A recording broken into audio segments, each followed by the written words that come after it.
This video is number 3 in the series about basic Christian beliefs. In this segment, I say a few words about God's revelation of himself in history.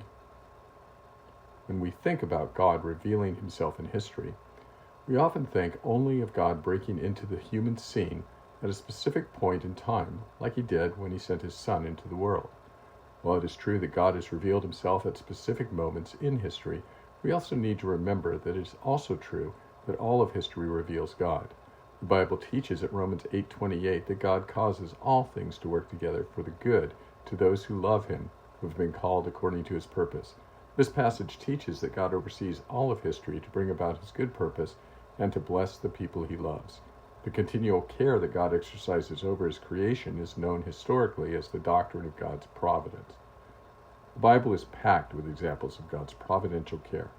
We can think of Esther, who was exalted by God to the position of Queen of Persia so that she could save the Jewish people from annihilation. Or Joseph, who was sold by his brothers into slavery so that God could use him to deliver all Israel from death. The Bible is very clear that God works in all of history to accomplish his good purpose. It is good to remember the things God has done on our behalf.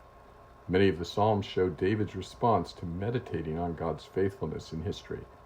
Without fail, when David thought about God's faithful and continual care, he always ended up praising him. This will be our response too if we take the time to think of all God's goodness on our behalf. So take the time today. May God be praised. Thank you for watching.